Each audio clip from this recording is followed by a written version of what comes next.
Deuxième exemple, au Royaume-Uni. Voici le Grand Londres.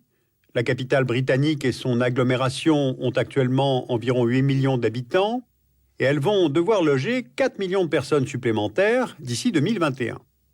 Ce qui veut dire que chaque commune de l'agglomération londonienne va devoir créer 23 000 logements chaque année.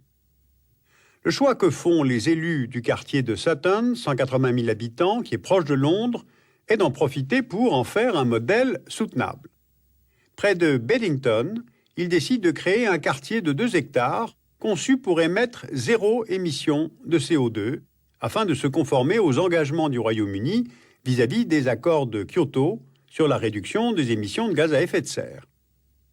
Les premiers logements ont été occupés en 2002, avec pour cahier des charges une qualité des espaces communs, avec jardins publics ou privatifs, une réduction des obligations de déplacement, ce qui implique de proposer habitat, travail, services et loisirs dans le même quartier, tout en prévoyant des transports collectifs intégrés qui visent à rendre inutile la voiture individuelle.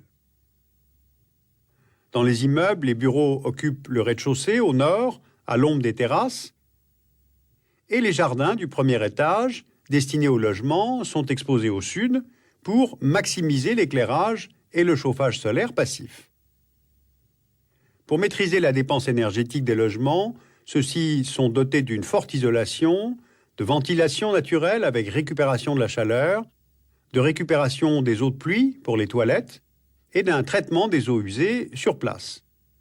Plus des systèmes à énergie solaire pour recharger les voitures électriques.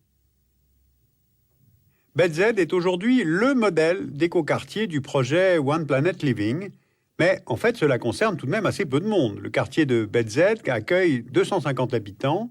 C'est un projet d'urbanistes et d'architectes réalisé sans consultation avec les futurs occupants.